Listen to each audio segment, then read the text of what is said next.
I don't think there's any kind of even discussion or discourse around that space. But the idea that being gay is not criminal anymore, that reached out pretty widely, I think, People went across board, felt this one, and a lot of times in the city, people feel it's not a big deal if you're gay, Okay, but the point is, like, I don't think that's enough, What I'm saying is, if I say that, okay, it's not a big deal that if he's gay, but will I do something if he's being persecuted?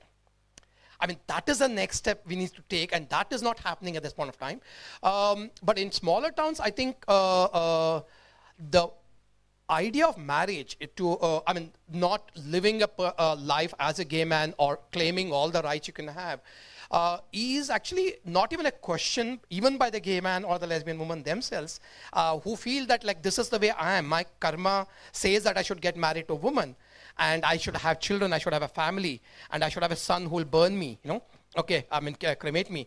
And that idea is so deeply entrenched. So a lot of gay, I don't think it's even about the law, it's not about anything else, but it's just within themselves. People are not yet realized that, yes, as a gay man, I can live, I don't have to go through the whole process of dual life of getting married and seeking fulfillment in parks, that whole concept. So that is something I think every LGBT persons themselves have to deal with, first of all. In terms of society, we don't see a very, very negative thing after the 2013, very frankly. I mean, after the Supreme Court verdict, we have not seen anything very, very negative by the society. But again, as I said, the parents would now say that don't come out. I mean, and I think I would say the change I've seen, which is negative, I would consider them part of societies, corporate companies, organizations, their strategy has changed. They're not going to be as inclusive, or because for them to be employing gay men who are openly out is a problematic thing, Okay, so there has been changes in the way things have been looked upon. Though it's not very obviously out there, they've not put it in policies. There's an equality and diversity policy across board. But the fact is, yes, they'll be more cautious, in terms of either employing or supporting LGBT events, That has come for Kashish, especially the festival we've done.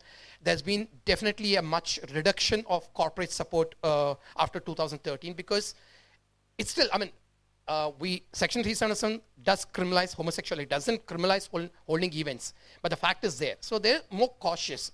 And it's not that, like, they are not willing. Their hands are tied by a larger legal procedures which are in place, So that way there has been a bit of a drawback in terms of the kind of support we receive,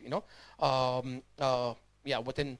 And other thing is, like, interesting, okay, I will just say this before I wind up, is like, what is interesting is, like, in India, basically the Indian LGBT movement suffers from one more thing, is that across board, outside the world, people think India has a lot of money.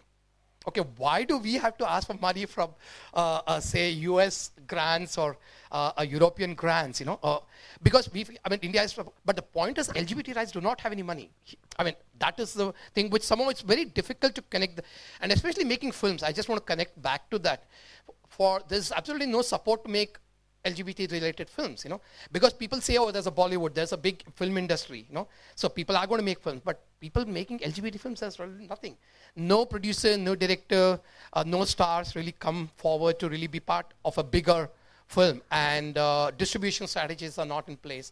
So that, in fact, reduces a lot of people from making films on LGBT issues, and then how do you take it forward? You fund your own film. What do you do with it? How do you earn your money back? How do you do your next film? So that is something we are trying to develop as to how do we kind of make these platforms, whether discussions through Films Division or Kashish, how do we make these platforms where we can build a base for LGBT cinema in some sense or the other. So in fact, yeah, thank you all for coming and joining in part of this movement in some sense or the other, taking this forward. LGBT cinema movement is something I'm really keen on taking. Any other questions? Okay, thanks, Sridhar. Thanks a lot. Thanks everybody for joining us here. I hope you're back in a few months' time with another set of films. We would be very happy to host you again. Thank you so much. Thanks. Awesome. Thanks for that.